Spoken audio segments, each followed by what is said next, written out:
I want the future to be at least as good as the recent past, and yet things look much more ominous now than at any time since the early 1940s, and I don't think we're going to fix it by surrender, whether it's economic surrender, whether it's military surrender. Surrender is not the way. A decent and self-confident approach is going to be best for everyone.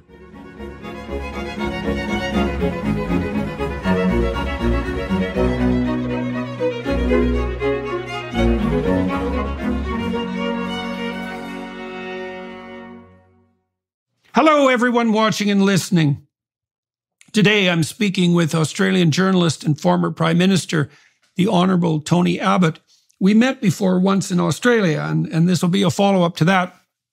We discuss Australia's role on the world stage, the problems facing the Australian economy and culture, the broader problems that face the West, how the quasi-cult of carbon threatens, in particular, the poor in the developing world, why new religions propagate where traditional faith has been abdicated, and the looming threat of war as China destabilizes and Putin pushes forward against Ukraine.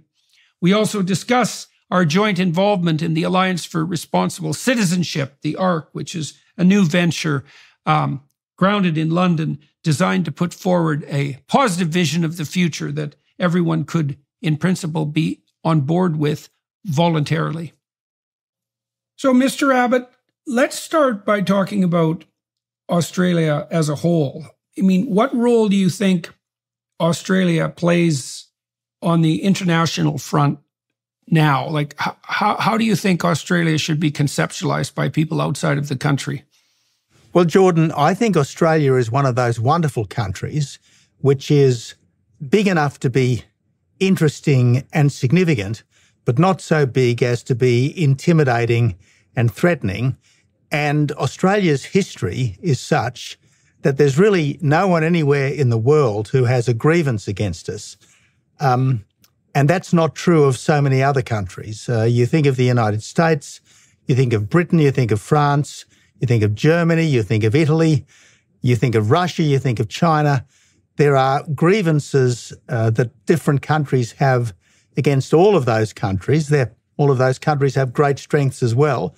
But Australia is one of those happy places which has been a welcoming home to migrants from all over the world. Yes, we fought on Britain's side in 2 world wars, and we've fought as America's ally in just about every conflict over the last 100 years that America's been in. And yet we've managed to do that while retaining, I think, our global reputation as a country which is free, which is fair, and which wants to be a good mate to the people and the countries of the world wherever we can. So that, at least in principle, lays open the option for countries like Australia, and I suppose this was true of Canada for a good while too, although I don't know if it is any longer, to play a role in, what would you say, being a good faith partner and brokering peace, for example. And so what problems do you think Australia faces at the moment? How are the issues that are broadly besetting the West, say on the cultural war front, making themselves manifest in Australia? Well, the problems that every country has all the time are essentially, how do we maintain our prosperity? How do we maintain our security? And just at the moment, this is perhaps a little bit more acute than usual. We've got all of the challenges which all of the Western countries currently face. We've got the risk of recession. We've got high-ish inflation. We've got all of the supply chain issues which arose from the pandemic, and then the conflict in Ukraine, then the degree of decoupling with China. So we've got all of those issues. We've got a particular problem with energy. While we are abundantly blessed, Jordan, with coal, with gas, with uranium, We don't have all that much oil, but because of the emissions obsession, we are not using these blessings sufficiently to our own advantage. So that's a particular problem that we've got. We're exporting our coal and our gas to the countries that are still only too eager to get it, but we're not readily using it as much as we should here. And then, of course, being in the Asia-Pacific region, obviously we're very conscious of China, in particular China under the Communist Party and the challenges that that poses. I keep saying that the disruption that has been caused globally by the Russian attack on Ukraine is small beer compared to the disruption that would be caused globally by any attack from the Beijing regime on Taiwan, given its much greater significance in the world economy and given the effective security guarantees that the United States has always given to Taiwan. So look, those constant challenges of security and prosperity are particularly acute right now. You ask about the cultural issues which are afflicting the West. We may be maybe 5 years behind America, maybe 3 years behind the United States, the United Kingdom, but we have them here too, Jordan. Our universities are more into brainwashing than the best that's been thought and said. Our schools, they're nice places in the sense that they want to teach our kids to be nice to each other, but I'm not sure that there's that much rigorous learning going on, or as much as it should. All right, so let's dive in. We outlined a number of potential issues there of concern. Let's dive in first to what you described as the emissions obsession. And so this is something that Australia and Canada share particularly.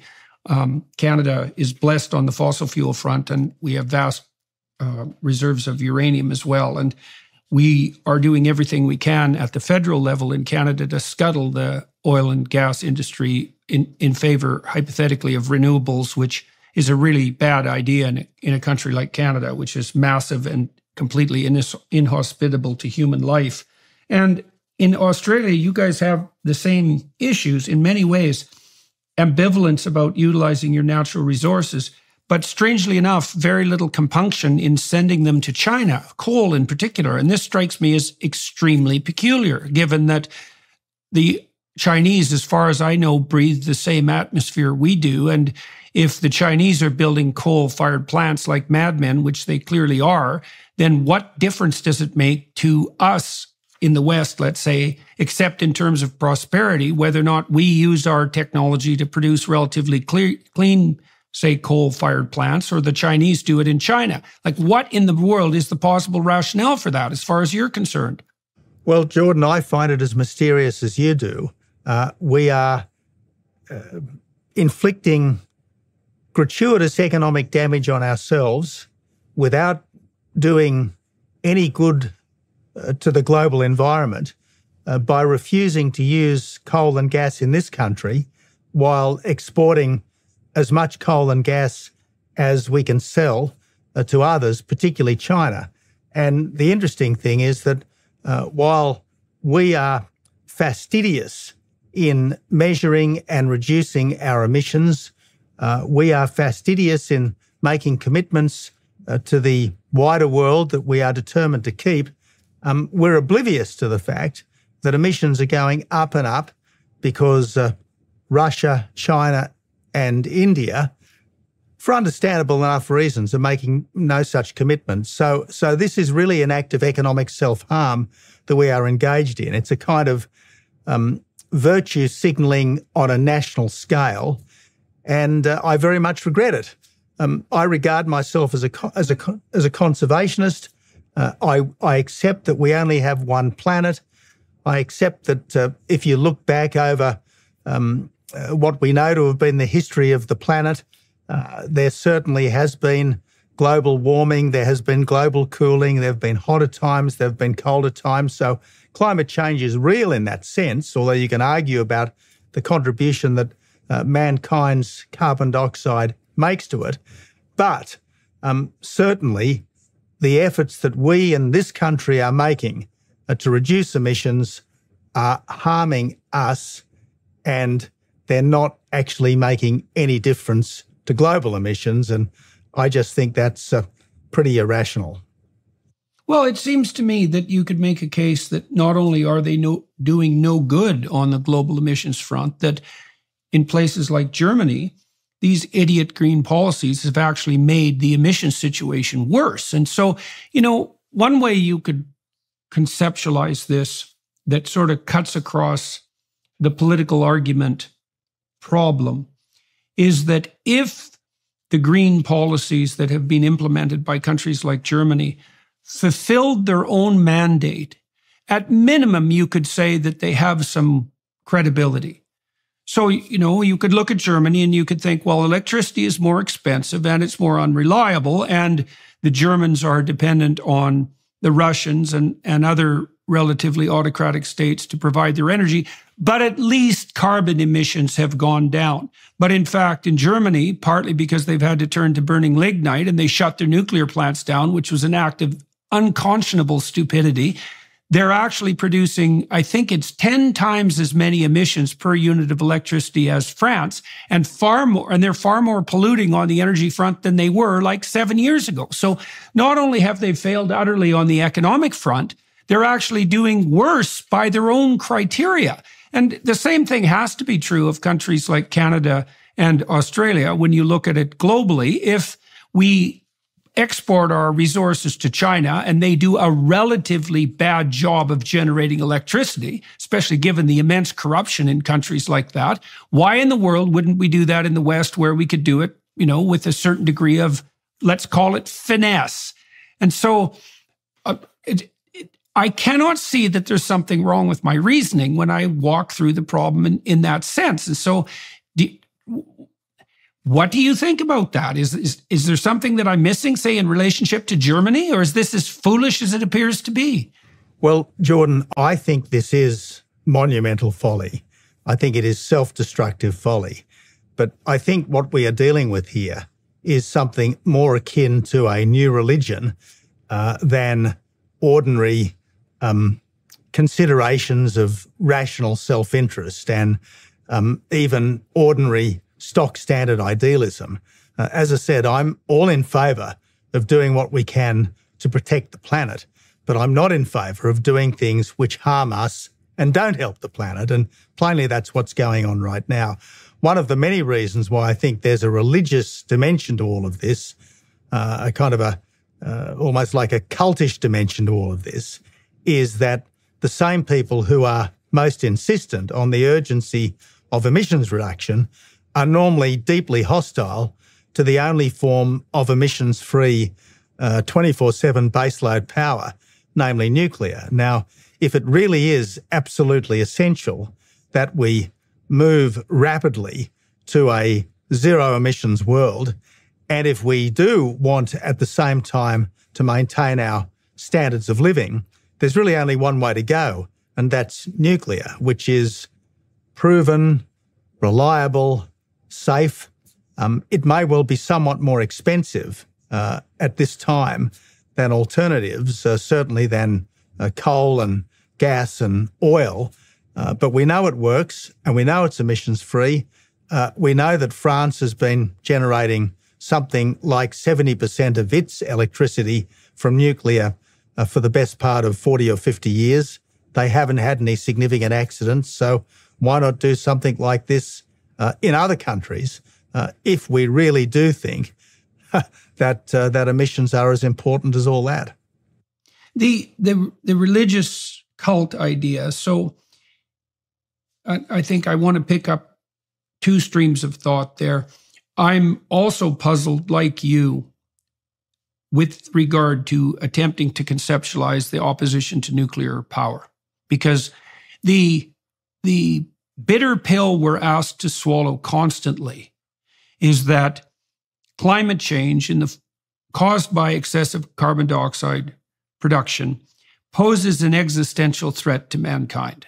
And so that's the ultimate shibboleth, let's say, with regard to the radicals on the left, or people who are utilizing radical left ideas for their own nefarious purposes, let's say. And if that is the case, then, and we're willing to contemplate tactics like geoengineering, because I know the Biden administration, for example, is toying with the idea of blotting out the sun like Mr. Burns in The Simpsons. And if we're willing to go to that extreme, or even to look into going to that extreme, then why in the world wouldn't we turn to nuclear? And the answer has to be, as far as I can tell, and tell me if what you think about this, is that there's actually an anti-industrialism and an anti-humanism at the basis of the climate apocalypse claims. And so the anti-humanism is something, it's often expressed in the form of the claim that there are too many people on the planet, and that we could only, and you hear more extreme versions of this where the claim is, well, we could really only tolerate in an ecologically sustainable manner a population of about 500 million, which is a big problem given that there's 8 billion people and we'd have to figure out what to do with all those excess bodies. And that even if we did have 500 million, those people would have to live, basically at a subsistence level so that we wouldn't be scraping the surface of the planet with too much diligence. Okay. And so I have a lot of problems with that standpoint, not least because there's an element of it that's genocidal. And then there's a kind of naive Rousseauian anti-industrialism that seems to go along with that, which is part and parcel of the claim that all human activity is somehow pathological and that we're violating some essential state of nature. And then all that mess, because that's a mess, also is allied with something that I think is even darker, which is this attempt by the hypothetically a-religious radicals on the environmental front to reduce the entire panoply of human problems to one issue, and that's of carbon dioxide, and then to claim for themselves an elevated moral virtue that goes along with, opposing carbon dioxide at all costs. And so to me, that's, one of the commandments is that you're not to use the Lord's name in vain. And that commandment means that you shouldn't claim divine virtue or even moral virtue when you're actually acting in a manner that's only benefiting yourself. And I see that as the cardinal sin of this new religion, which is all morality can be reduced to the claim that I'm a good person because I oppose carbon dioxide, and to hell with the cost. And I'll add one more thing to that, which is that from what I've been able to understand, if you can help the world's poor raise their average income on the GDP, with GDP as a measurement, to about $5,000 a year, which pops them out of basic subsistence, then they start to be able to take a longer-term view of their future and their children's future and to attend to environmental issues spontaneously. So my sense is that we could have a planet that was full of thriving people with a large population if people were rich enough, and that would mean that they would have to have access to cheap energy. And if we did that globally, then everyone would spontaneously start to evince concern for the environment. So we could have like a flourishing population and a planet that works. And so what the hell's wrong with that? Why isn't that a good plan? Well, nothing's wrong with that, Jordan. It's a very sensible plan. And if you want to look at environmental devastation, the places where you will find environmental devastation are the poorer countries, where they can't look after their forests, they can't look after their paddocks and fields, where they can't afford to worry about the conservation of native animals.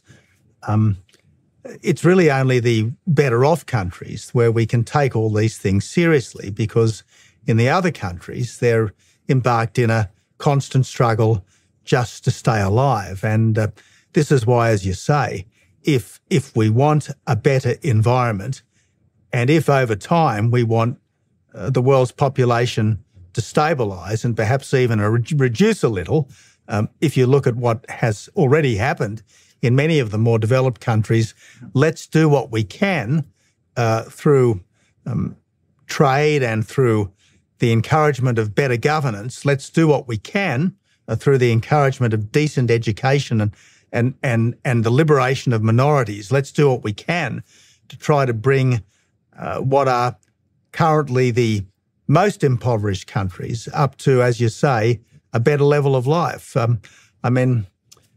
You're right. Once a country gets up to about $5,000 per person per year in national income, things start to transform. And if you look at some of the countries of Africa which have got to this level, they are very, very different countries in a host of ways to what they were just a couple of decades back. The October 15th tax deadline has just passed. I know many of you might be dreading the stress of filing your taxes. Filing your taxes can be a long, excruciating process, but if you fail to file, you'll start to pile penalties on top of your tax debt. That's why you need to check out Tax Network USA. The team at Tax Network USA has a track record of success. They've reduced tax debts for numerous clients, totaling over $1 billion. Whether you're looking at a $10,000 or $1 million tax debt, they can help you with a settlement. It doesn't matter if you haven't filed in 1 year, 5 years, or even a whole decade. Tax Network USA is equipped to secure the best settlement for you. The expert attorneys and tax professionals at Tax Network USA can help resolve all tax cases no matter how they started. Don't let tax debt control your life any longer. Take the first step toward resolving your tax issues by visiting taxnetworkusa.com/Peterson. That's taxnetworkusa.com/Peterson today. Right. Well, I know that you have recently agreed to participate in this Alliance for Responsible Citizenship conference and movement that we're organizing in London in October. And I mean, part of our vision on the energy and environment front, well, it's two-dimensional. The first proposition is stemming off of what we've already discussed, is that we don't have the moral right to sacrifice the world's poor, either in the West or in the developing world, to our narrow green agenda, especially because it's not going to work anyways, and it puts all these people at risk. And so you see this very strange conundrum, right? Because the left, in principle, historically, has been the voice of the oppressed and the working class, and particularly, let's say, strong voice for the poor. But when you see now what's happening, that the radical environmentalist types in particular seem to be willing to sacrifice the world's poor at the drop of a hat to not make any progress whatsoever on the planetary salvation front, right? Like I said, it would be different if they could point to any successes whatsoever on the alternate energy front that have actually produced a positive outcome. Instead, you see Germany, you see the UK, where energy prices are much more expensive than they were before and much more unreliable. So how do you understand, and this is maybe where we could start touching on issues, broader issues of faith. You know, you characterized this anti-industrial environmentalist movement as a religious enterprise. It's like, how do you, and you've been involved in the political game for a long time. How do you understand the fact that these policies have started to become dogmatic doctrine, and that they're being pushed so hard, across the political spectrum? The Tories in the UK are worse on the net zero front than the lefties, or at least as bad. So how do you understand how this happened, given that it's so preposterous? Well, that's a very good question, Jordan. And let me just give you one little anecdote, which I think might be telling. The other week in London, I went to the famous Farm Street Jesuit Church. We got to the prayers of the faithful, and one of the prayers of the faithful was about the rapid decarbonisation of our society. Now, I don't normally stand up in church and object, and I wasn't going to break the habit of a lifetime on this particular day, but I did suddenly decide, well, bugger it. I went online, found the parish website, and sent a note to whoever was the parish recipient of this thing, saying, why the hell are you doing this? the other day, Father Dominic sent a response to me saying that we have a moral obligation to reduce our emissions as quickly as possible, to which I said, well, sure, but don't we also have a moral obligation to try to ensure that poor people in rich countries and poor countries more generally have access to the affordable energy that they need in order to have a decent life? Now, I don't expect to get a response from Father Dominic or anyone else from the Farm Street Jesuit Church, but I do think that what we're seeing here is one of the many byproducts of the decline of what I would regard as a more substantial faith, because we human beings tend to be creatures of faith. Maybe it's because we need faith. Maybe it's because there's just something out there drawing us to faith. If we don't have faith in our countries, if we don't have faith in our God, if we don't have faith in the religions that have stood the test of time, we'll find new things to have faith in. And even in the heart of Catholicism, we now have this green thing, which I think is strange, unsettling, fundamentally foreign, and it can lead nowhere good. So I've been thinking about this issue of needing faith for a very long time, and the classic objection of the rationalist materialists, I'd say the atheist rationalist materialists, is that you shouldn't have faith in anything for which there isn't proof. And, there's a certain amount of, you can give a certain amount of credence to that viewpoint because it helps protect you against believing evidently counterproductive and foolish things. But I think the idea that you can't have faith, or that you don't have to have faith in anything that isn't factual, is misguided. And here's why. So tell me what you think about this. Well, the problem with human beings, or a problem with human beings, is that we're fundamentally bounded by our ignorance. And so, for example, if you embark on a marriage, you have to take a vow. And in principle, it's an unbreakable vow. And the reason you do that is because you have to jump with both feet with your partner into a kind of abyss. And the reason you have to do that is because, well, what the hell do you know? You don't know what's going to happen to you in your life. And so you take this person and you say, as a show of good faith, we're going to bind ourselves together, predicated on the assumption that we'll be able to handle what comes at us better as a honestly communicating and loving couple than we could do with sequential relationships or alone. Now, we don't know if that's true, but we're going to spend our whole life giving it our best shot. Okay, well, that's an act of faith because you don't have the evidence for what's going to happen in your life in front of you. Right, okay. You do the same thing when you take a new job, right? Whenever you make an important foray, you have to say, I believe this could work if I abide by this particular set of principles. And that's an act of faith. Okay, so that's ineradicable. Then, you said there's something drawing us to faith. And so this is how it looks as far as I can tell. It's that, first of all, some things have to be more important than others. Because if they're not, you can't do anything. And the reason for that is that if you're going to do something, you have to do that thing instead of all the other things you might have done, or instead of nothing. So you have to prioritize. And as soon as you prioritize, you have a hierarchy of value. And that means that if your hierarchy of value is internally consistent, there has to be something at the top of it. Now, the classic Judeo-Christian answer to that conundrum was that something like truth and love, the spirit of truth and love, should be at the pinnacle. And that should be expressed in honest discourse, for example. That's part of the worship of the word. And now, if nothing is put at the top, then there's nothing at the top, and you have disunity and confusion.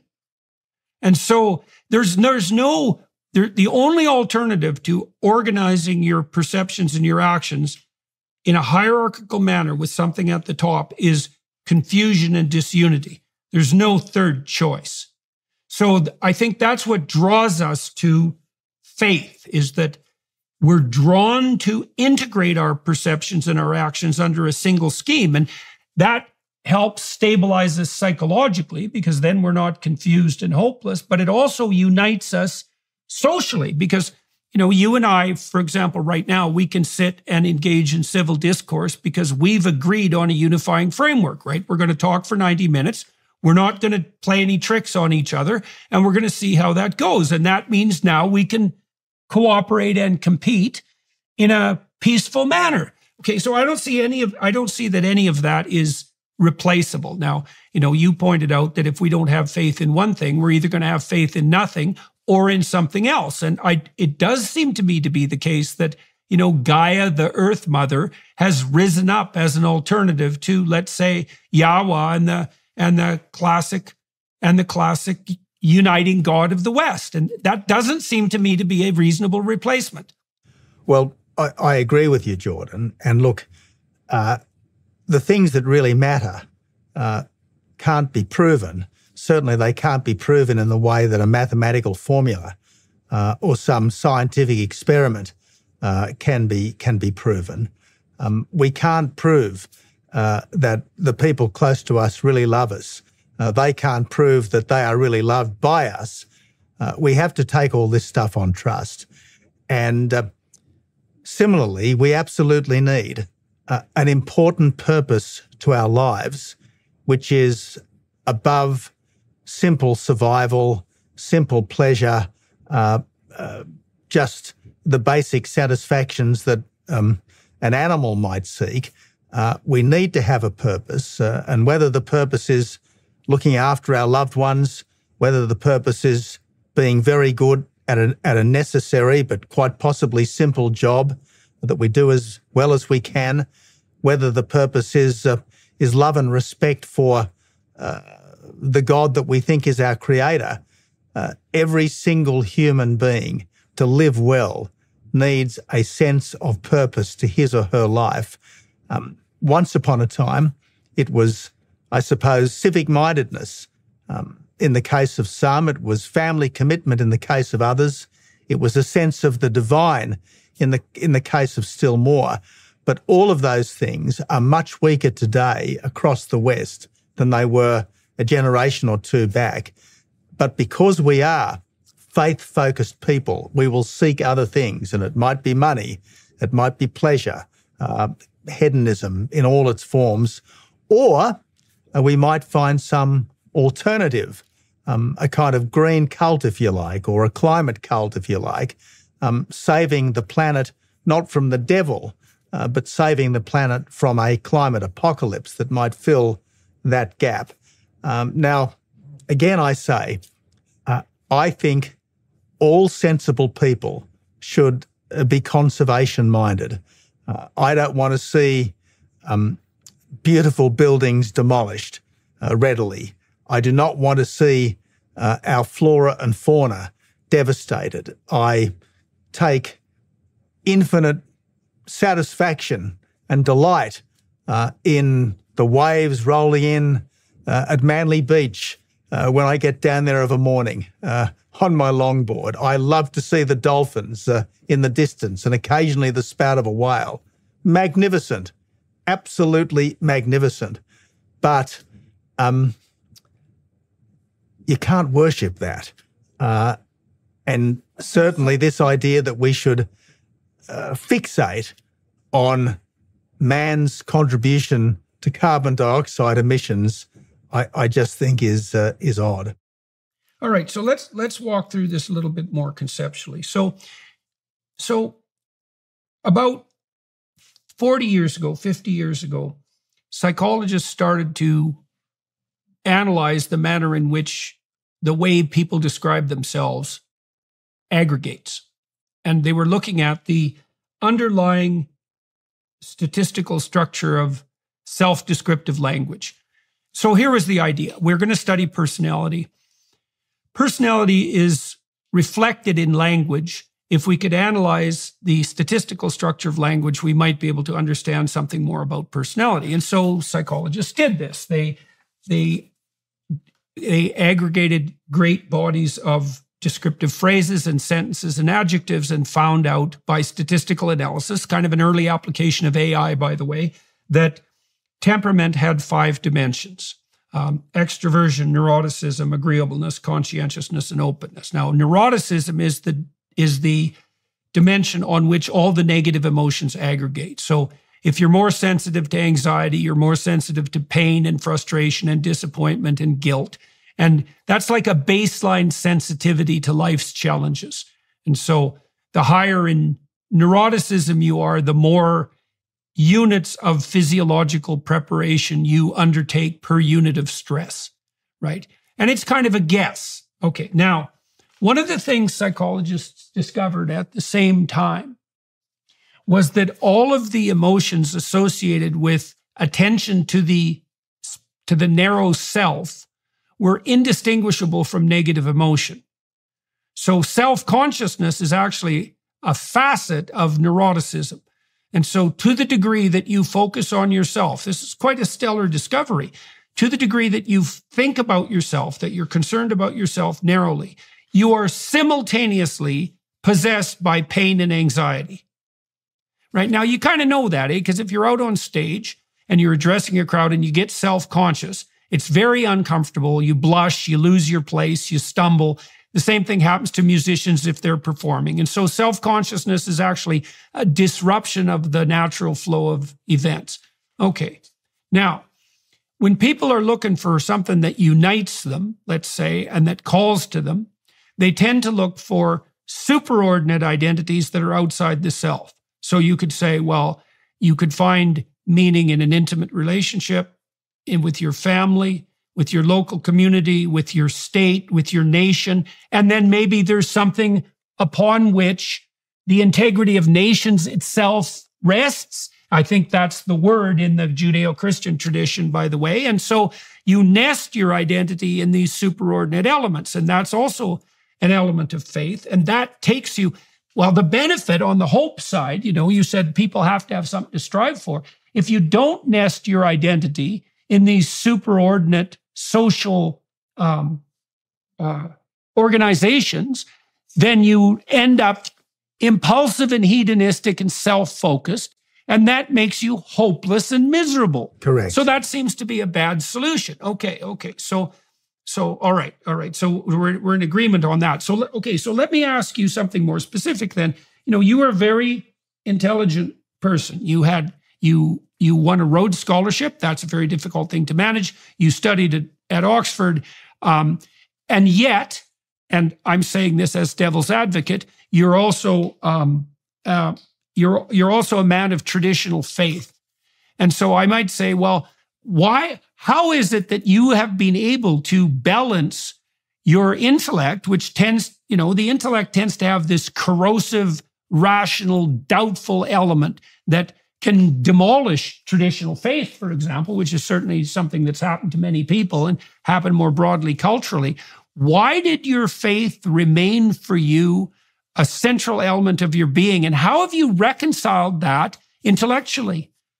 Well, this might sound a bit odd, Jordan, but I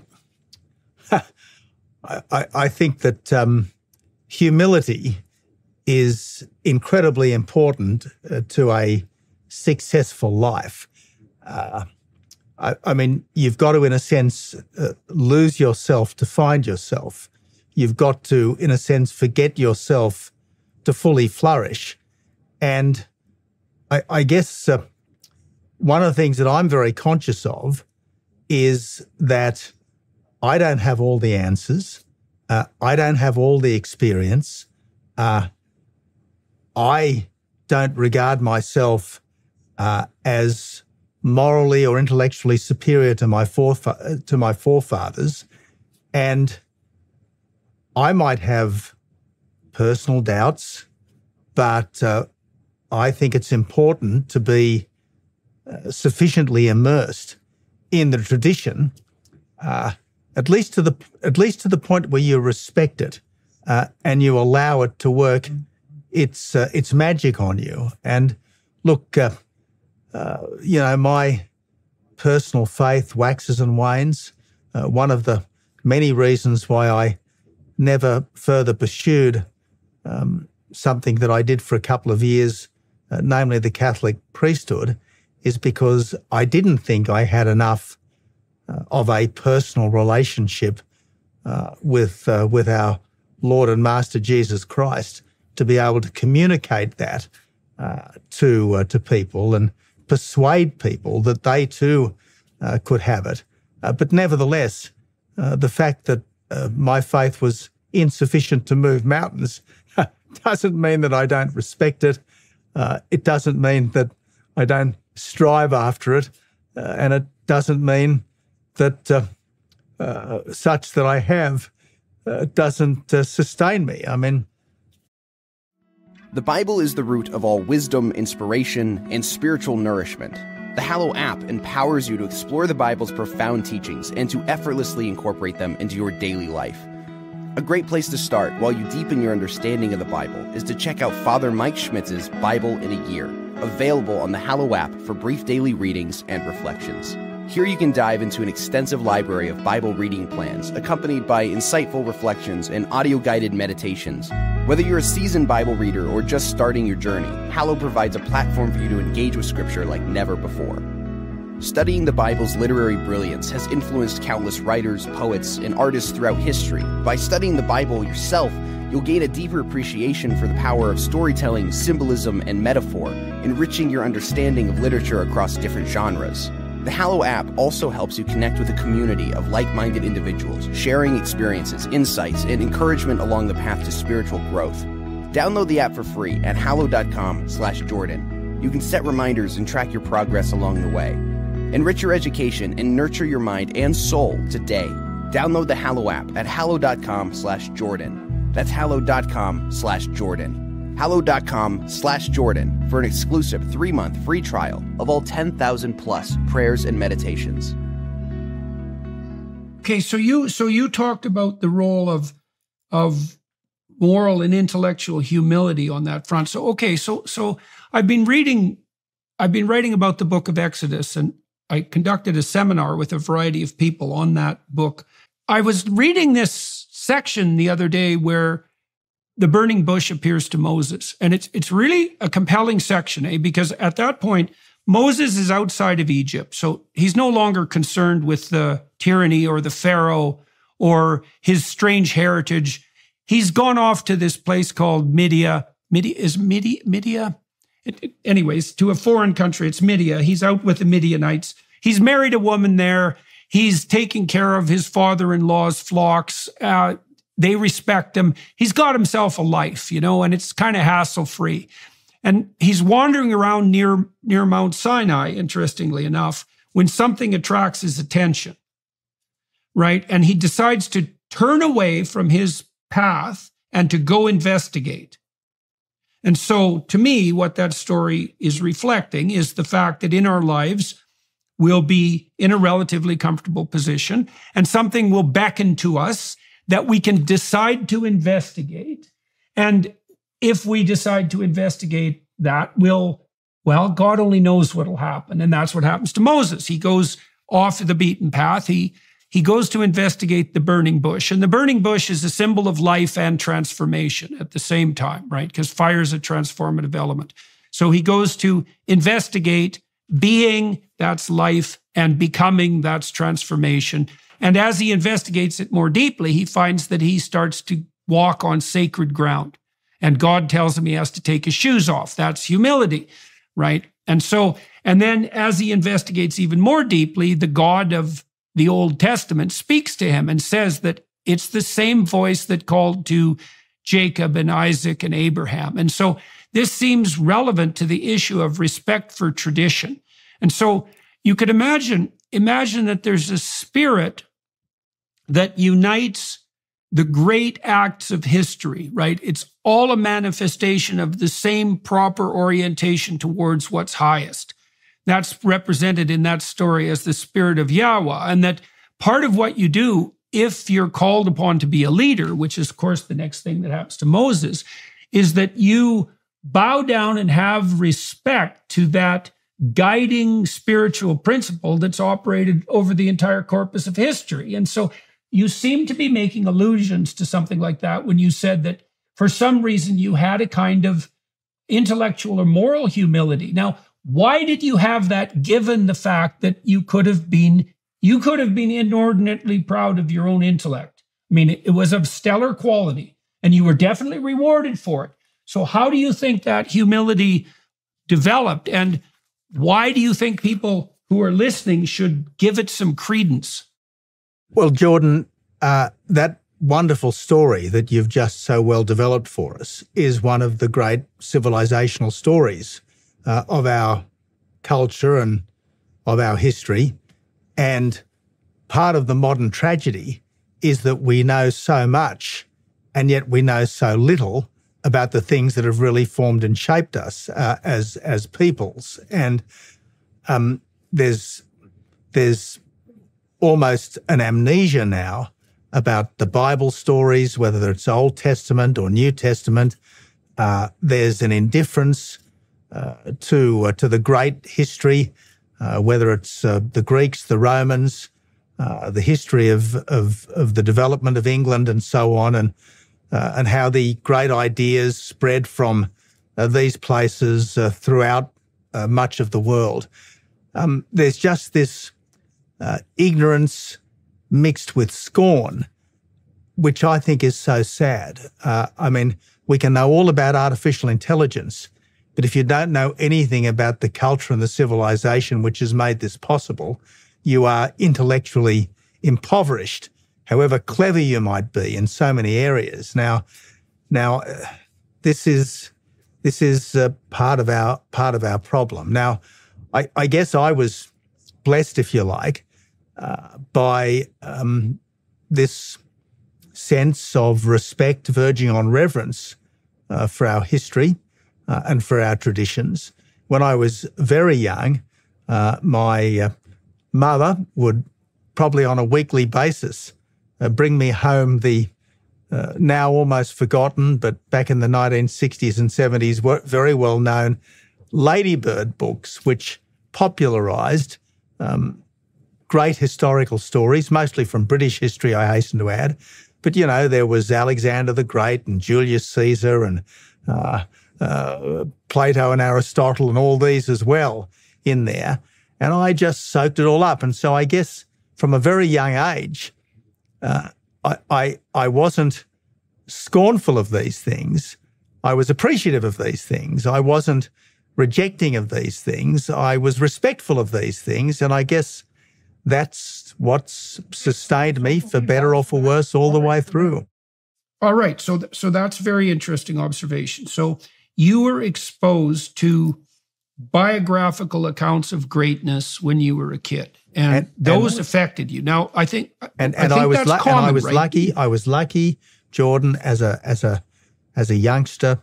I had nuns teaching me when I was in infant school. I had Jesuits who were presiding over my primary and secondary education. These were the days before the Western Church had been afflicted to the extent it ultimately was by, I guess, the religious self-doubt that seems to have been associated with elements of the Second Vatican Council. These were impressive human beings. Whatever foibles and faults they may have had, they were impressive human beings. Certainly, they immensely impressed and helped me as a youngster, and I've been lucky to carry all that throughout my life thus far. I have had wonderful exemplars of courage, of faith, of inspiration, of insight, and that's brought me along, carried me in its wake, and my challenge is to be worthy of this great benefaction that I've had. Right.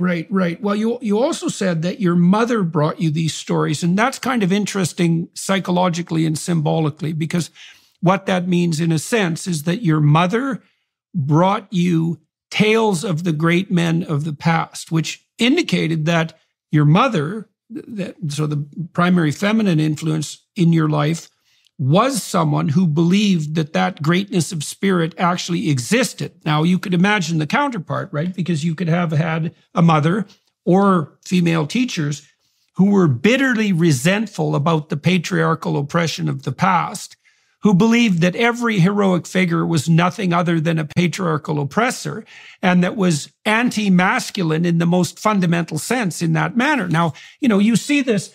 There's lots of women, and this is increasingly true, and I think it's increasingly a consequence of familial breakdown. There's no shortage of women who have never had a positive relationship with anyone masculine in their whole life. Now, I talked to this leftist scholar, Naomi Wolf, a while back on my podcast, and she wrote The Beauty Myth, and she's been a pretty powerful voice on the left on the pro-patriarchal oppression front, right? I mean, that's a narrative she buys. But, she was raped when she was 11. And then she had a pretty dismal experience with someone who was supposed to mentor her in university. And it left her fractured and with a permanent animus against men, and you can see that sort of thing spiraling out of control. But your mother had respect for these historical figures. What was the relationship between your mother and your father like on the personal front? Look, I don't claim to have seen every intimate moment, so to speak, but my mum and dad had a long and, I think, pretty successful marriage, and they raised 4 kids who have turned out to be okay. All of us respected my mum's still alive. All of us respected our parents very much and have done our best to honour them. But look, I absolutely accept, Jordan, that, again, to use a phrase that the Jesuits used to use back in the day, in a sense, we are all the product of those who have loved us or failed to love us. And I guess if you've come from an affirming and supportive, intellectually curious, capable family, you are more likely to turn out with a certain set of attitudes than if the opposite has been the case. And yeah, I can fully understand why someone whose experience of others has been bitter, how they might be less optimistic and outgoing. But if you believe, as I do, that most people most of the time are basically good, and if you think, as I do, that the challenge is every day to try to come closer to being your best self, well, that's a good way to live your life, because even if it's not perfect, at least you won't be consumed with bitterness. Yeah, well, that's something that can stop the tragedy from degenerating into hell. So that's at least a doorstop against the catastrophe of life. I've thought that through a lot, partly as a consequence of working as a clinician.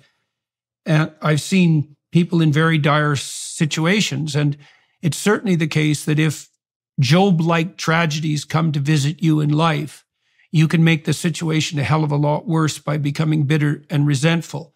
And you could point to the catastrophes and say, look, I have every reason to be bitter and resentful. And the proper response to that is, well, be that as it may, and you could well be right. If you go down that road, tempted towards it by the weight of your suffering, all that will do is make your suffering much worse and universalize it.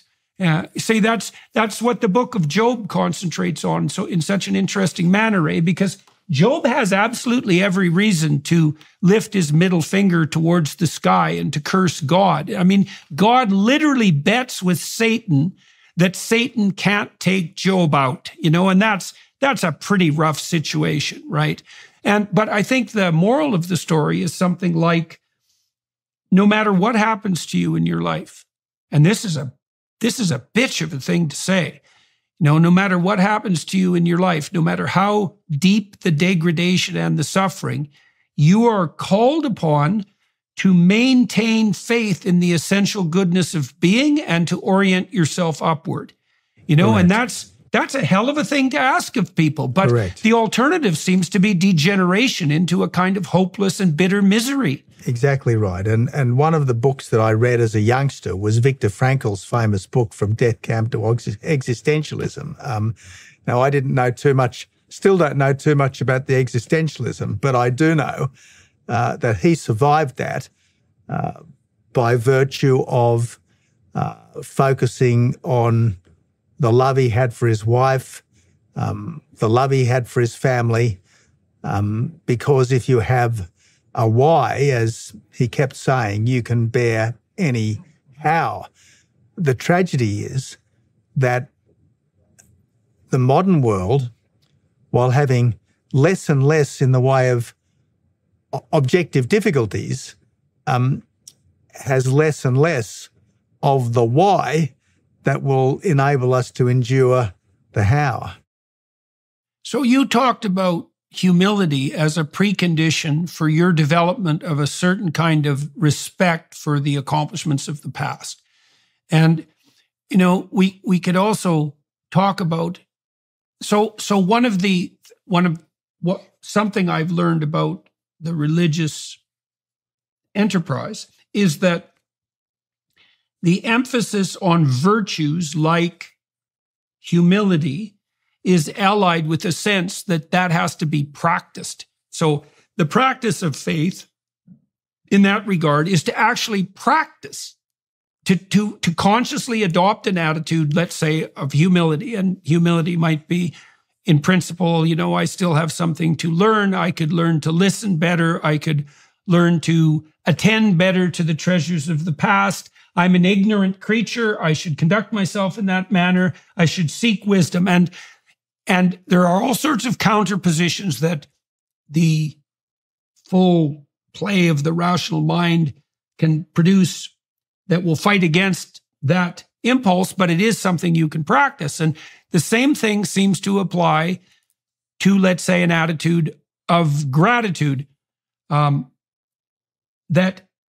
this is also the part of the problem with the idea that the idea that you could orient yourself by mere facts. Like, if you look at the conditions of life, especially when things are not going well for you, you could easily proclaim, like the antinatalists proclaim, that life is so bloody miserable in its essence that it would be better if it didn't exist at all. That's Mephistopheles, by the way, in Faust's, in Goethe's Faust, right? Is the whole enterprise should just be scrapped because the suffering is just too much. Well, the alternative to that is to attempt to practice finding what's good, I suppose, even in the darkest spots. You know, like when my wife, a while back, my wife was afflicted with what she had been told would be a terminal cancer. And in fact, the cancer that she had only been reported by 200 people, and every single one of them died within 10 months. So it was pretty damn dismal, you know. And I watched her nearly die daily for like 9 months. It was rough. And then she had surgical complications that, you know, the surgery it was certainly one of the factors that saved her life, but it also put her in great peril, you know. And what did she do to cope with that? Well, she turned to the things that she had in her life that were positive, right? She really opened herself up, for example, to the love of her children in a way that, even though she had been a very good mother and had a very close relationship with her kids, she found a dimension of love, of that maternal love that was fathomless, I would say. And that really helped her, you know. And she also decided, when her father had to cope with the long-term neurological degeneration of his wife. She had prefrontal dementia, and she deteriorated from the age of about 55 to about 70, you know, in the way that neurological diseases take you out piece by piece. And he did that. He was stellar, man. He took care of her like a champ. And like, he was a real man about town, but he just reoriented himself in a selfless manner that was something to behold. And he was also willing to accept help. And that's another thing that happened to Tammy when she was ill, is that she abandoned a lot of her pretensions and she allowed people into her life to support her. And that was also part of that practice of being grateful even under dreadful circumstances. And Jordan, this is where suffering is not ever something that we should go out and seek. But if suffering finds us, if we react right,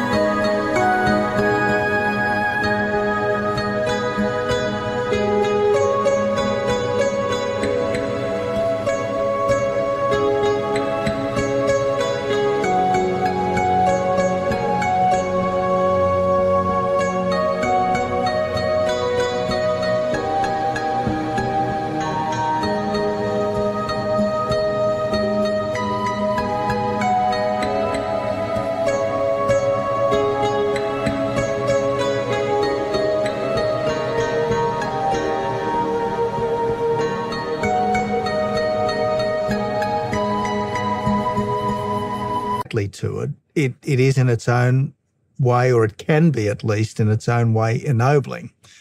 And I'm thinking of a good friend of mine whose wife ultimately died of dementia. For 4 or 5 years, she didn't know him, but he went every day, even so. And you could say, well, why did he bother? Well, just in case she did know, and because that was the duty of a husband for a wife in extremis. And we can say, well, let's try to, baptize the suffering. Let's try to make the most of this. Or we can say it's all too hard, and we can euthanize people, we can institutionalize people, and I just think it's important that we choose the better way. As far as we humanly can, we should choose the better way. And again, if we go back to the teachings of Holy Mother Church, I mean, it's best if you get something out of the sacraments. But even if you don't, you should keep going because you just never know. And maybe even if you don't think you're getting anything out of it, you might actually be getting something out of it, which is beyond your comprehension, but is nevertheless making a difference. Well, when I was a kid, 13 or so, and starting to turn away from the Protestant church that my mother in particular was part of, we didn't have a particularly religious home, but she went to church every Sunday and she liked to sing and she liked the community. And I got pretty skeptical about my emerging understanding of the conflict, hypothetical conflict between, say, evolutionary views of the origin of man and the views that were being put forth in the church, and decided that it was appropriate for me ethically to stop going, which caused my mother a certain amount of distress. Now, part of my cynicism at that time, I suppose, was the kind of standard petty observation of about the criticism of weekend Christians, right? People go to church for an hour a week and they proclaim their allegiance to this virtuous pathway, and then they go back out into the world and do exactly what they were going to do anyways. And, there's some truth to that, I suppose, in that everyone can be hypocritical, but that was also true of me. And I had an insufficient understanding of that at the time. But I would also say, and this is to your point about what the practice might be doing for you, even if you don't understand it, is that, even an hour badly spent contemplating your own inadequacies, let's say in the form of sin, and trying to aim upward, seems to be an improvement over never doing it at all for even a minute.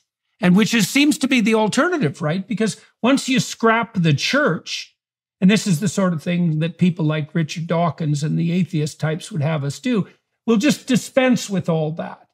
And his plan was that we'd all become Enlightenment rationalists, but we tend to degenerate into polytheistic pagans instead. And then we don't even give a second's thought to anything approximating a higher moral endeavor. And then these weird quasi-religions grip us and pull us down. Exactly right. Look, I do not claim to be a particularly virtuous person. And I certainly do not put myself on any kind of a pedestal. But I am confident, not that faith makes us good, but that faith makes us better. And I am sure that I would be even worse, but for the fact that I had a wonderful early beginning, and even now, pretty imperfectly, I try to practice it all. So when you were the leader of the opposition, that was 2009 to 2013, and then you were prime minister for 2 years. Now, you said that you didn't regard yourself as a sufficiently developed person on the moral front, let's say, to enter the priesthood. You studied as a Catholic seminarian, and so you took the devil's route into politics, let's say. I saw the dark. You saw the dark. Okay, well, so tell me about your experiences as the leader of the opposition and as prime minister. I mean, you got to see how things operated at the highest level, both nationally and internationally. And so what did you learn about people? And what did you learn about the kind of machinations that go on at the highest political levels? And I'm also curious about your experiences on the international front, like with organizations like the World Economic Forum and so forth. So what conclusions did you derive from this time that you spent so integrally involved in the political landscape? Well, I think the important thing is to say what you mean and do what you say. And it doesn't matter whether you're the local cobbler or the local school teacher or a professor of law or indeed the leader of a country. I just think you've got to say what you mean and do what you say. And there were some leaders that I interacted with who I thought were brilliant and capable, but I never really sensed that they were being fair income with me. And there were others who were probably less brilliant in some ways, but I got the impression that they were being straight with me. And always that's the test. Can you be straight with someone, and do you think that person is being straight with you? And I guess knowing that the world is made up of all sorts of different people, some of whom will try to be helpful, some of whom will not try to be helpful, you've got to try to conduct yourself in such a way that the people whose welfare it is your duty to advance are, as best as you can manage it, having their well-being advanced. So as opposition leader, it was my job to try to work out what the then government was doing wrong and what I might do that would make it less wrong or perhaps even more right. And then in government, it was my job to try to ensure that to the extent government can, it's making bad situations better, making good situations better, knowing that you're never going to make it all right. There are some things which you probably can't even begin to improve. So you've got to know what's within the purview of government and what's not really. And it's a question, I suppose, of applying your insights and your judgment, hopefully, I guess, helped by such character as you've managed to develop over the years, in ways which make sense and make a difference. And look, I can talk about different policies, but in the end, the job of everyone in public life is first to do no harm and then to try to respond intelligently to the exigencies of the day, all the time hoping to nudge things in a better direction, as best you can tell. That's the duty of everyone in public life. How would you analyze the narrow and broader success of your attempts to play a straight game when you were prime minister? I mean, you ran into a lot of opposition, and your faith ran into a lot of opposition as well. And a cynic might look at your record and say, well, if you would have been a little more instrumental in your tactics, a little more Machiavellian, let's say, you might not have run into so much difficulty in opposition. I'm not necessarily saying that's the case. I'm asking, in retrospect, you attempted to play a straight game. In some ways, I think you were a man out of time. You know what I mean? Is that the qualities that you brought to the position weren't necessarily the ones that were being demanded loudly and publicly at the time.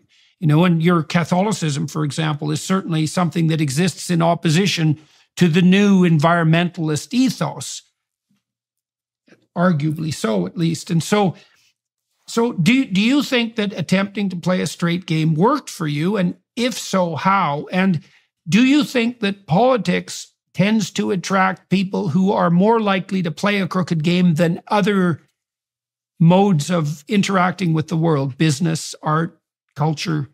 Well, Jordan, I think it would be generally thought or conceded that I was a very effective leader of the opposition in that I brought my side of politics back into government in record time.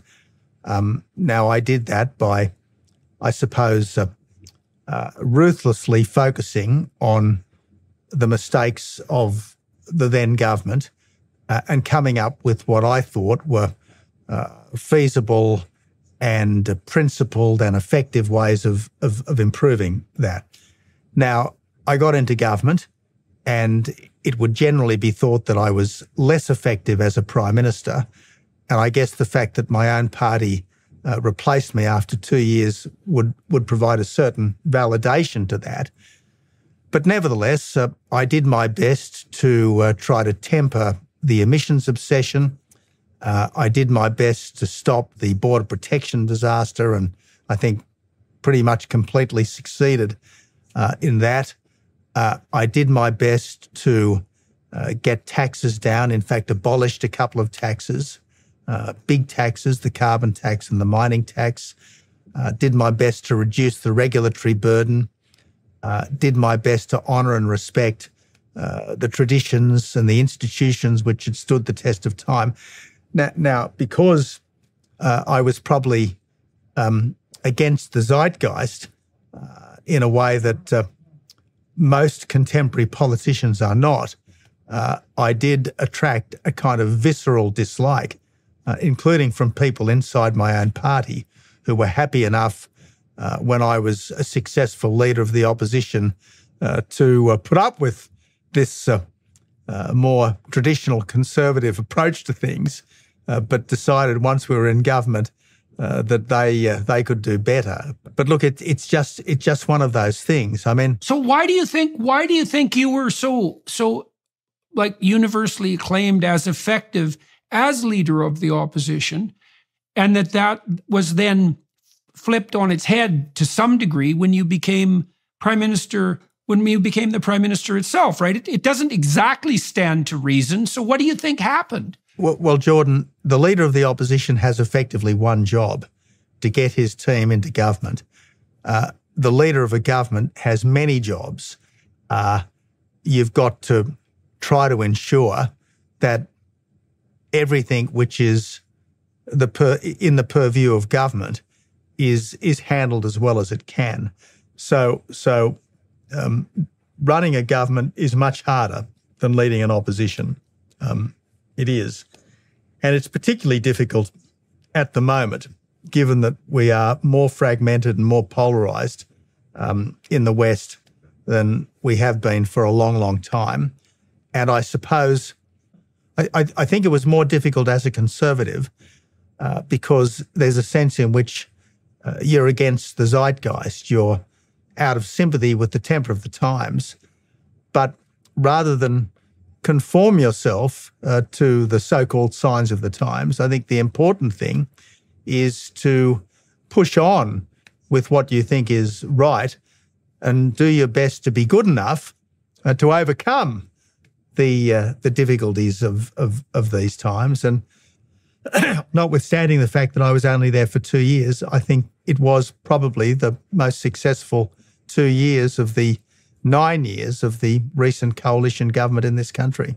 So, I talked to Bibi Netanyahu about issues that were similar to this, and he made himself dreadfully unpopular at one point in his political career by pursuing a round of radical measures aimed at transforming Israel economically. And as far as I can tell, those worked.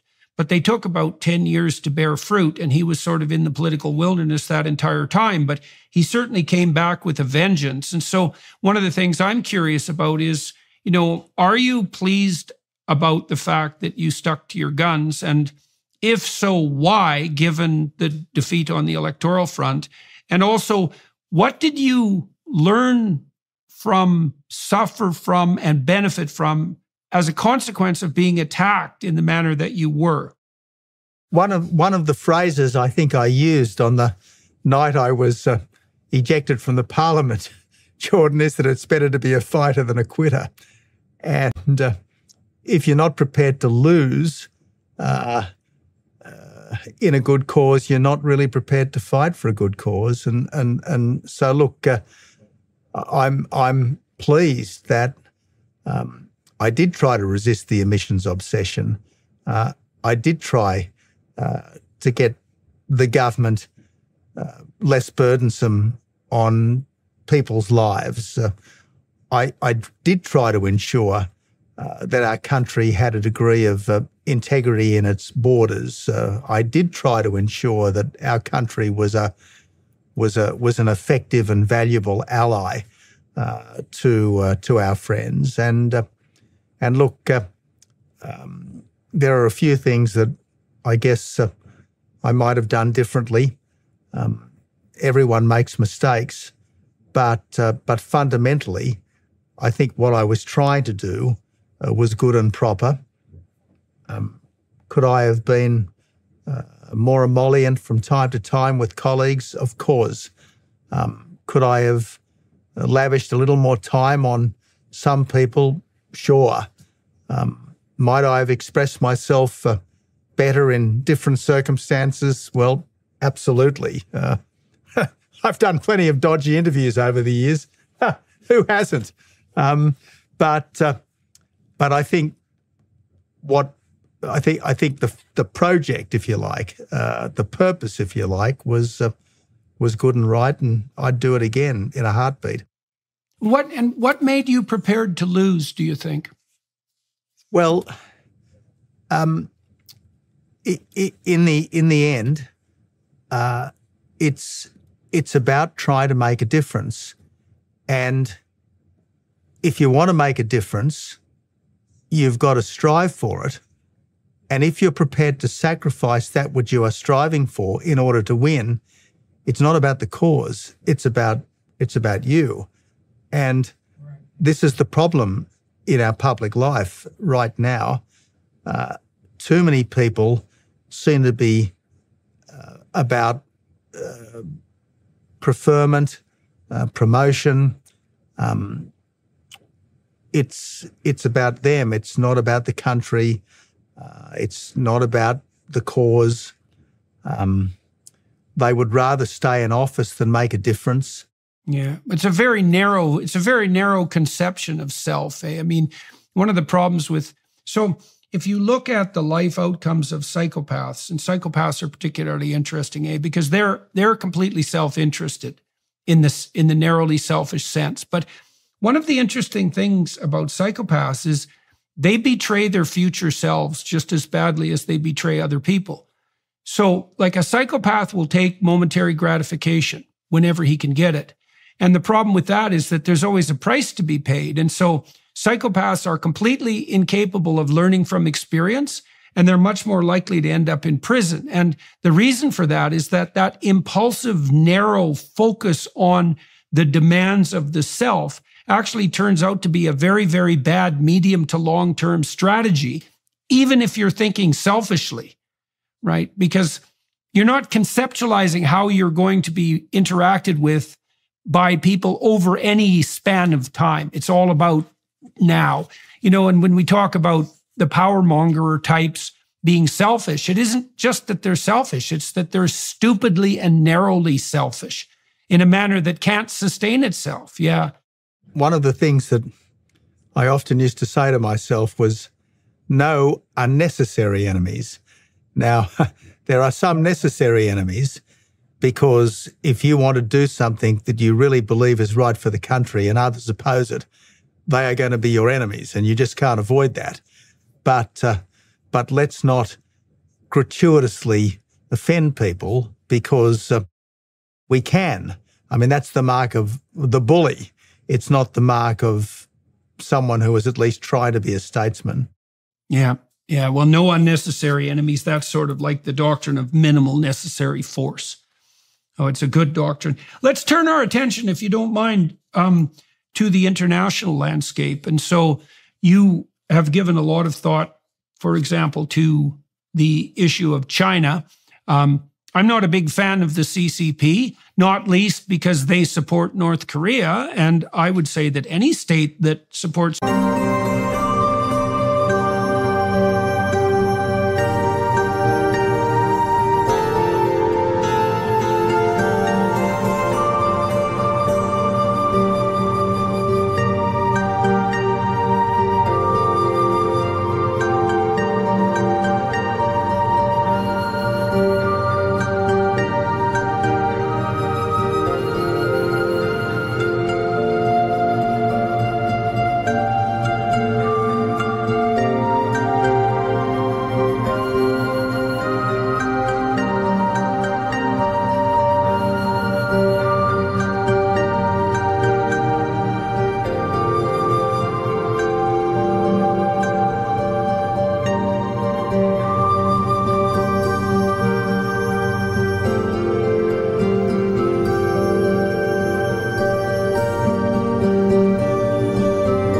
North Korea is, let's call them questionable on the moral front, to say the least. And so, and you guys in Australia, you have to deal with China in a way that's even more immediate and threatening and promising than say those of us who are a little bit more distant. And so what do you see looming on the international front vis-a-vis China? Their economy doesn't seem to be very stable. They seem to be degenerating into a very comprehensive surveillance state tyranny.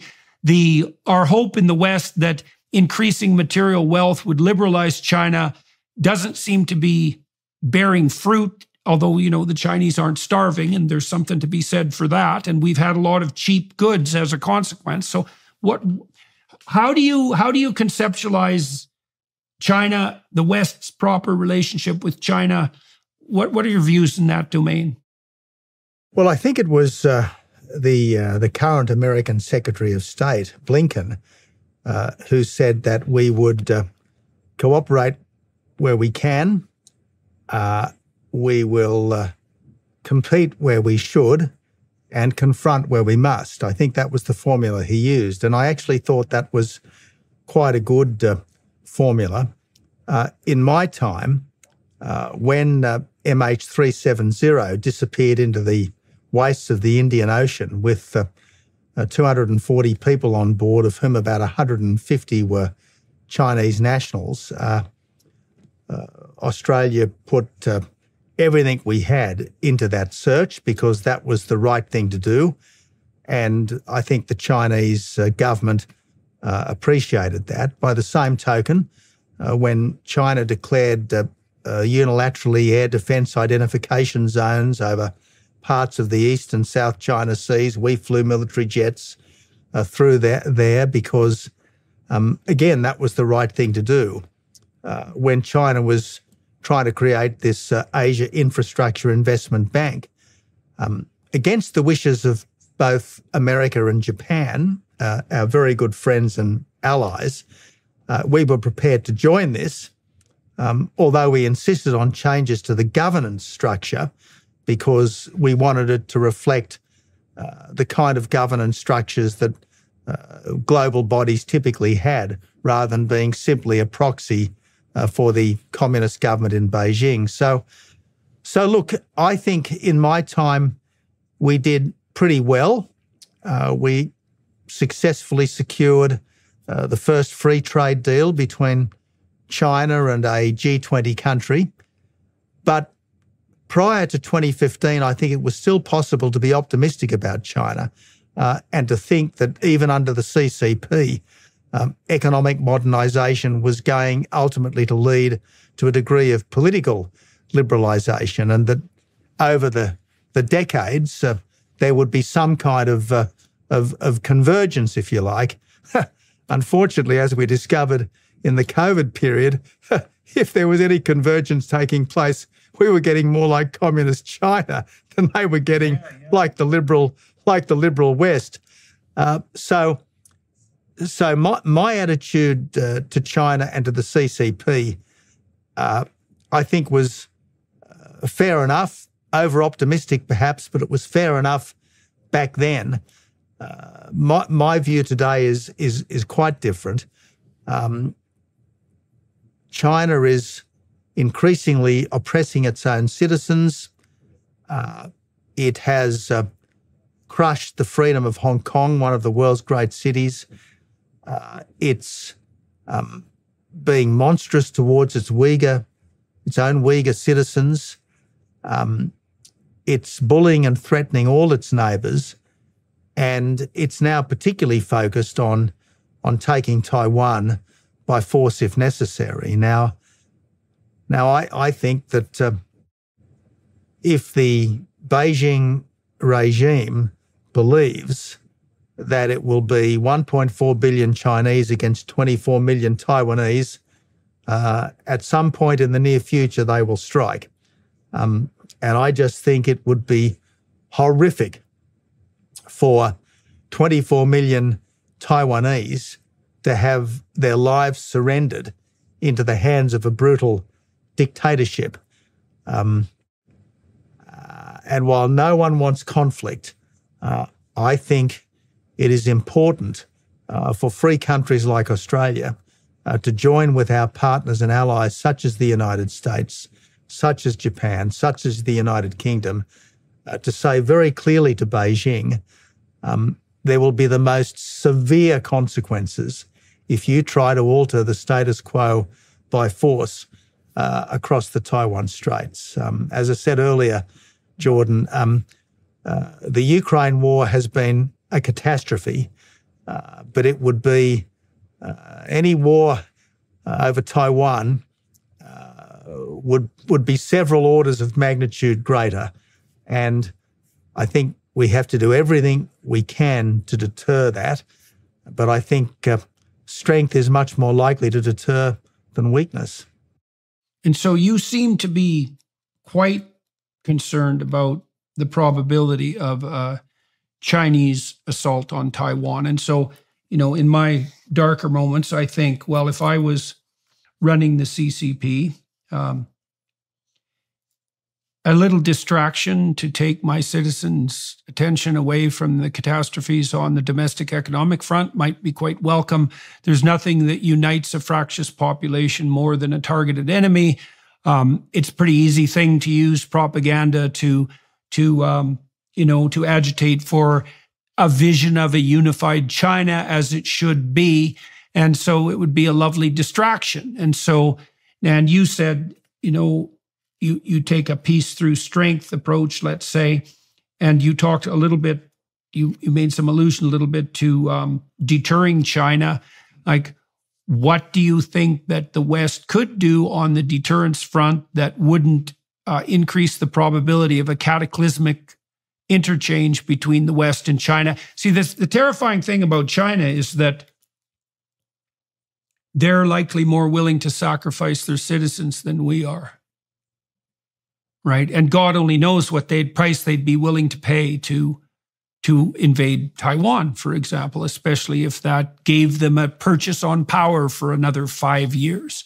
So that's a very hard enemy to deal with, right? Because if they'll light themselves on fire to singe you, that's a pretty difficult thing to contend with.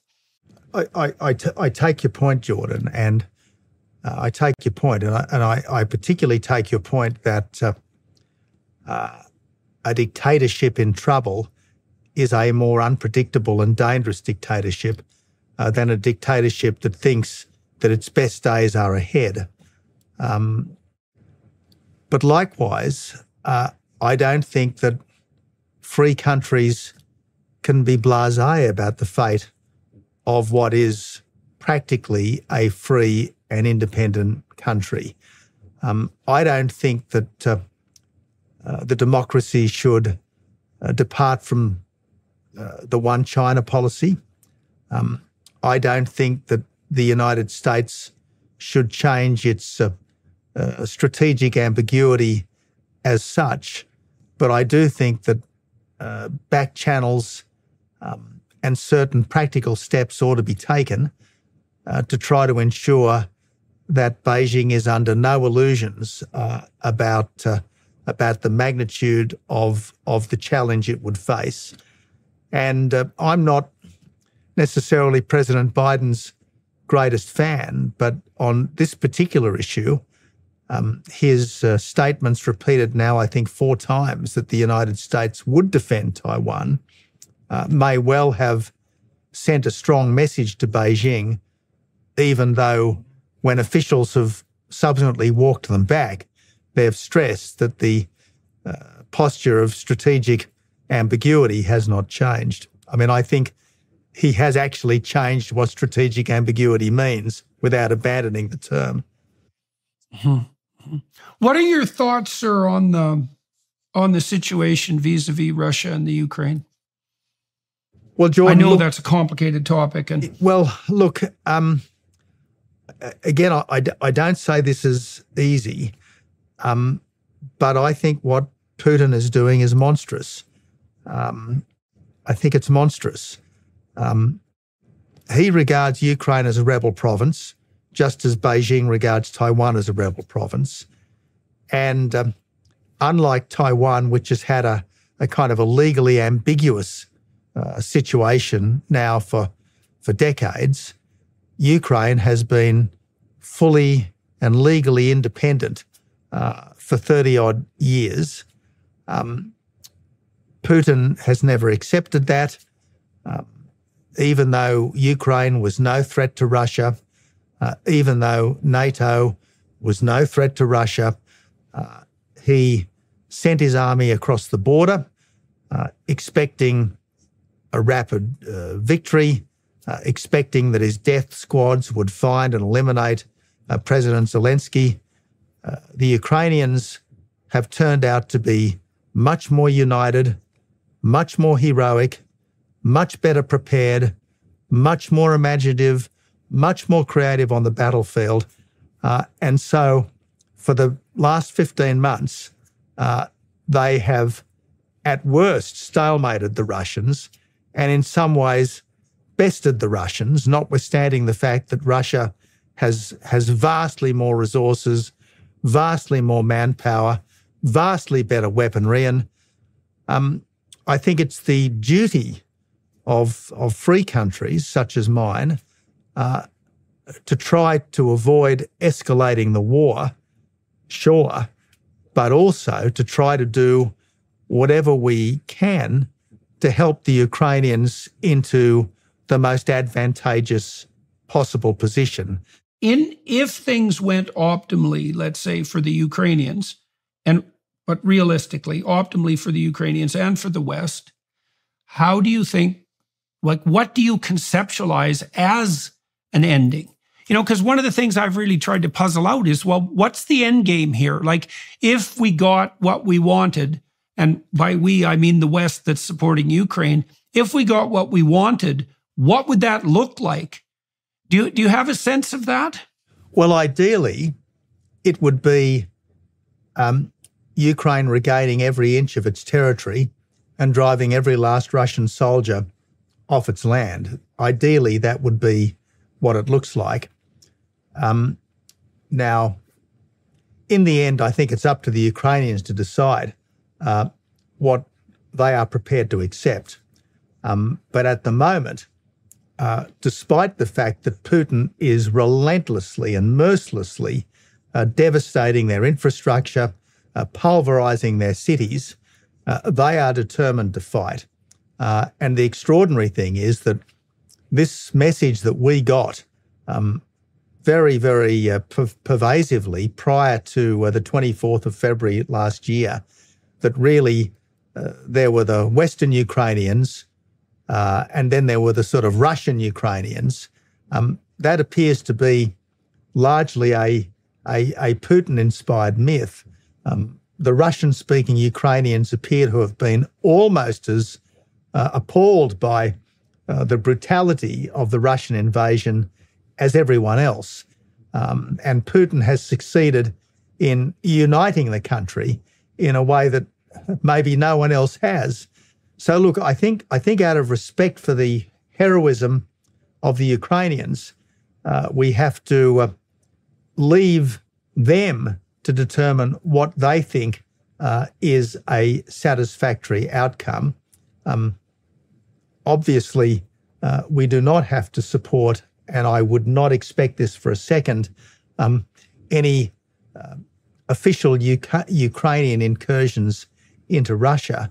But I do think that NATO and NATO's partners, such as Australia, should first do everything we humanly can to help the Ukrainians into the best possible position militarily.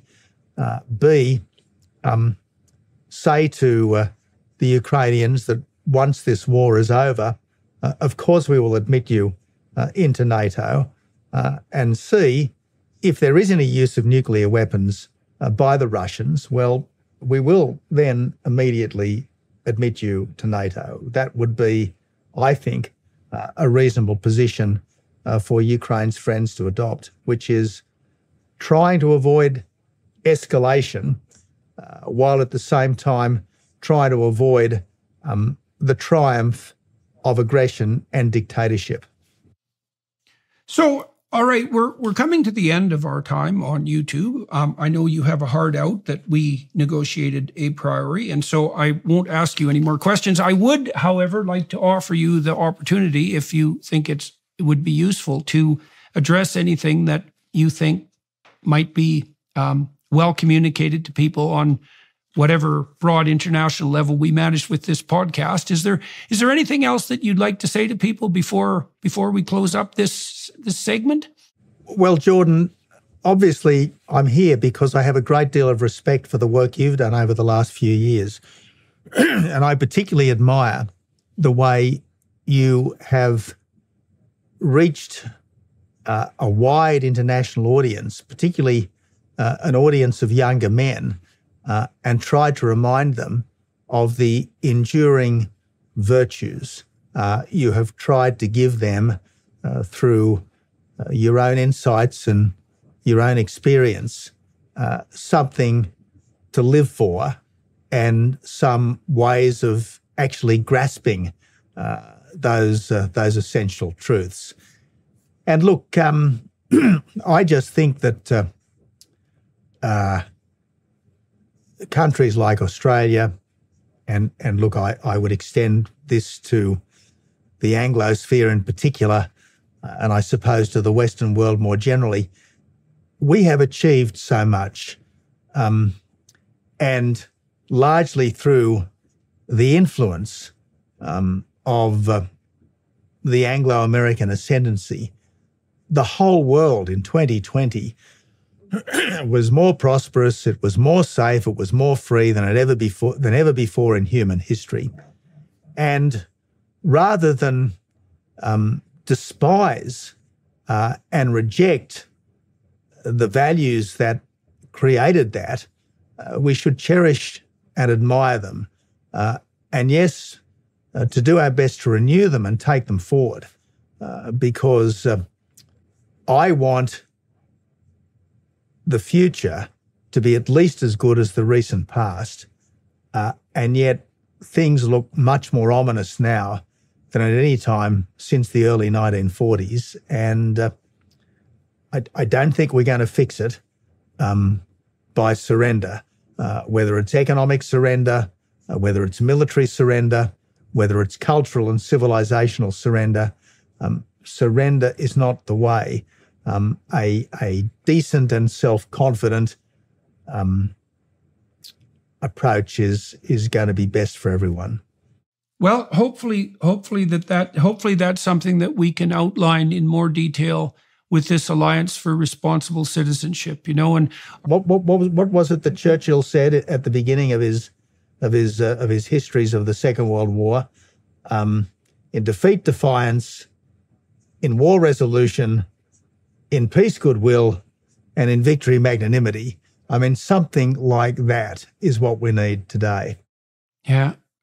Well, it would be lovely. What we're hoping to do is to help inspire a vision for the future that draws on the wisdom of the past, with respect for the past, with the kind of respect for the past that you described developing, over the course of your life, that people can ally themselves with voluntarily, that will provide them with hope, and that will offer a respite from unnecessary anxiety, and with tremendous emphasis on the voluntary element, right? We don't want to produce a vision that would rely on compulsion, force, and fear to implement, but that would be invitational instead. And I don't think that that's a pipe dream. I think that that's actually what everyone who has any sense and who thinks about it for any length of time would want. And so I'll see you in London, I believe, at the end of October. And so that should be extraordinarily interesting. And we certainly appreciate your participation.